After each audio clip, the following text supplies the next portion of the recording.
Howdy, everybody. Here we are, all ready to take you down to Pine Ridge for another visit with Lum and Abner, brought to you by the makers of Horlicks, the original. All you boys and girls who are listening ought to send in for one of those flashlights that Lum and Abner are sending out to all users of Horlicks malted milk. Just think what a lot of fun you could have with this flashlight. I know that Dad and Mother will be glad to send in for one for you. To get one of these shiny aluminum flashlights, complete with bulb and batteries, here's all you have to do. Send in the wrapper from a package of Horlicks malted milk powder.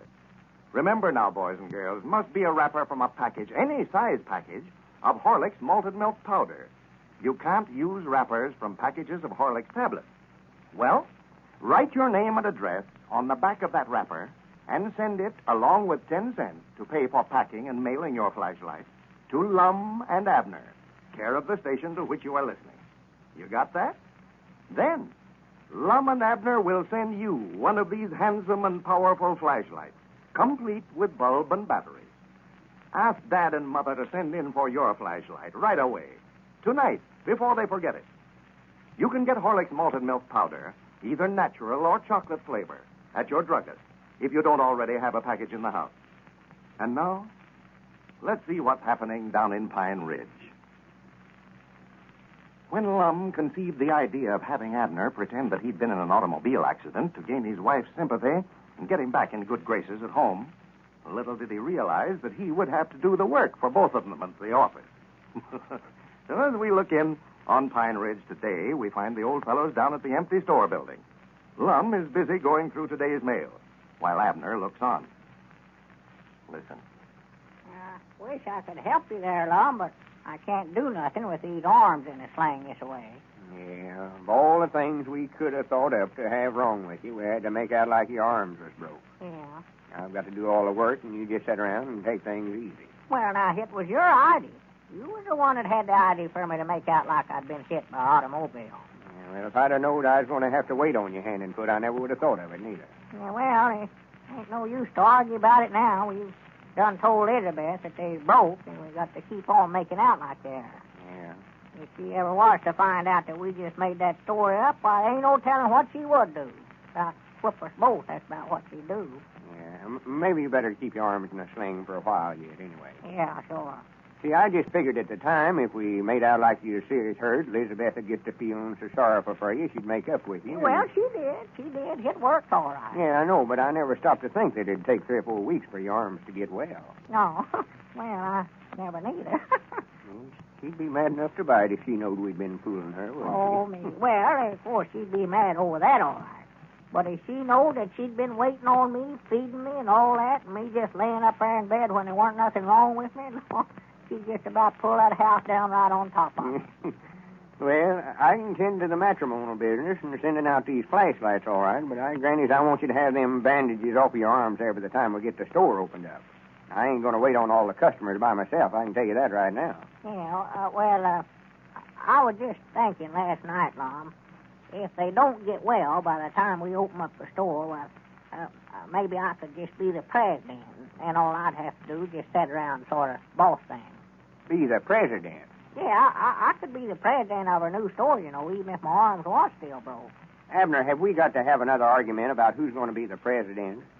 Well, no, I don't know that we have to have an argument.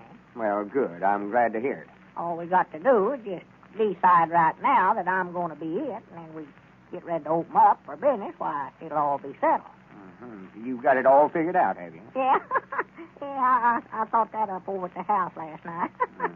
Well, you better go on back over to your house and do some more thinking, for you ain't got it right yet. I ain't.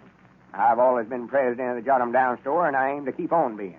Yeah, well, Lum, that's just the reason that I'm going to be it this time, too, because you've always been it. What do you know about being president?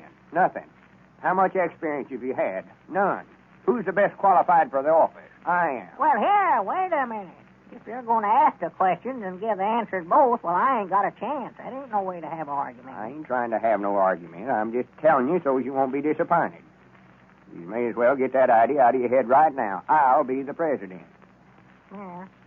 You may be the president, but I ain't going to get the idea out of my head. I'll tell you that right now. I guess I got all the say-so about that. Yeah. Best thing to do is just let it go for right now. When the time comes, I know you'll see the light. See the light. Yeah, you'll have time to think it over careful and forget yourself and think of the good of the Jot 'Em Down Store. Yeah. Well, I went through all this mail here now. We've got 256 letters here wanting flashlights. 256. Yes, sir. Well, I just been waiting till you got all through sorting them now. Waiting? Get busy eating them. Eating them? Yes, sir, you said yesterday that you'd eat every letter that them friends of mine sent in. I want to see you do it. Well, here, there ain't no way of telling whether these letters come from that announcement you made yesterday or the one I made the day before. Huh? I ain't going to eat them unless they say on there that they wrote in because they heard you talking on the party line. Oh, just backing out on your word, huh? I know. I ain't a backing out. I knowed you wouldn't get no letters, Abner. That speech you give yesterday more likely kept more folks from writing in than anything else. Backing out. That's what you're doing, just backing out. Why, they never even mentioned your name in the letters, not one of them. Or did they say they heard your announcement? Well, no, they never come right out and said so, but Yeah. I know in reasons that's how come them to write in. Yeah, natural, you'd claim it. Well, I wish they'd have put on there what you heard. If I wouldn't make you eat a flock of them, my name ain't Peabody. You think all these folks wrote in just because they heard your announcement on the party line? Yes, sir. Most of them. Sworn to goodness, Abner. You sure got a good opinion of yourself, I'll say that. Hear your tell of it, you ought to make all announcements. Well, that ain't a bad idea. We get a heap more orders for them flashlights, I'll say that. All right. If you think you're so smart, I'll tell you what I'll do, just to show you which one of us is the best at out loud talking. What's that? Well, you was complaining about wanting to be president of the Jot 'Em Down Store when we get it opened up. Oh, you gonna let me be it, No, Mom? wait a minute now. We'll just leave it up to our friends to see who's going to be it. Our friends? Yes, sir. Just let them decide which one of us ought to be president. Just make an announcement over the party line and tell them when they send in a robber for one of these flashlights just to write on the back of it which one of us they want to be president. Oh. If they want you, why, they can write Abner. Yeah. If they want me, they write Lum across it. And then we'll let each one of them robbers count as a vote. And the one of us that gets the most of them is elected to the office. Well, that's fair. Why, of course it's fair. Yeah, it's just fair enough. I'll just take you up on that proposition. Fine.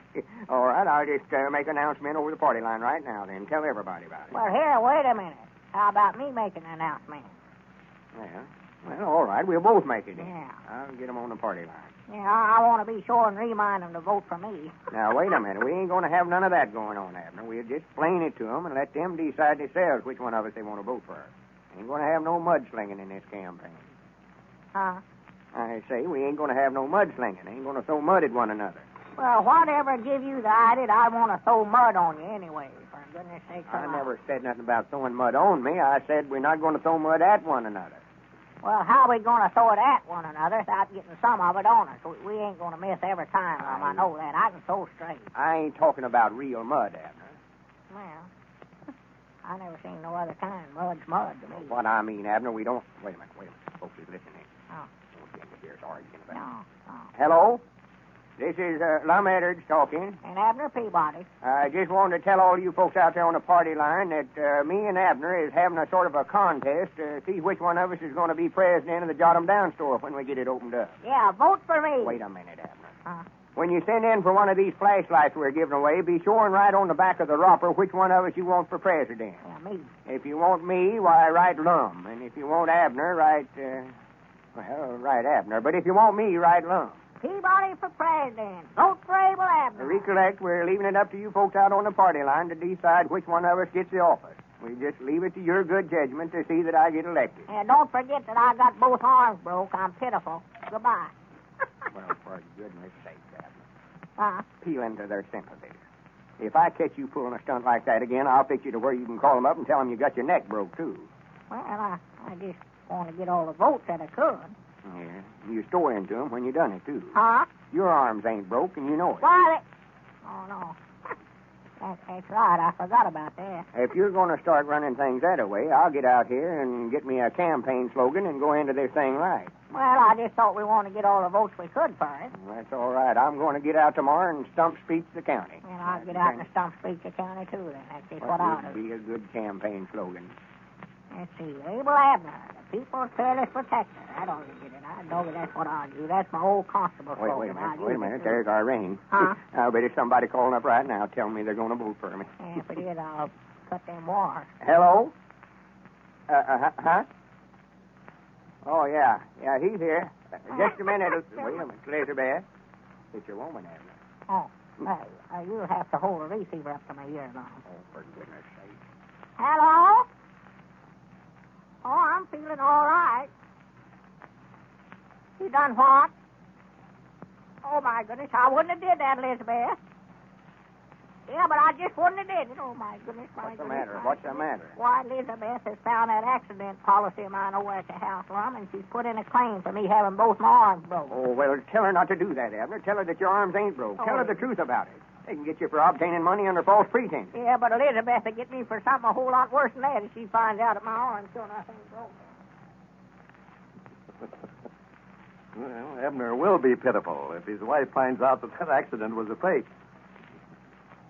And it looks, too, as if there's a difference of opinion between Lum and Abner as to which one of them is best qualified to be president of the Jot Em Down Store. I'll bet Abner has a lot more friends than Lum thinks he has. Cast your vote in this contest. And at the same time, get one of these handy little pocket-sized flashlights, complete with bulb and battery. It's a really useful article, folks. A 75-cent value, for that's what it would cost you if you bought it in a store. But all you have to do is send in the wrapper from any size package of Horlick's malted milk powder. Must be Horlick's malted milk powder. Wrappers from packages of Horlick's tablets are not eligible.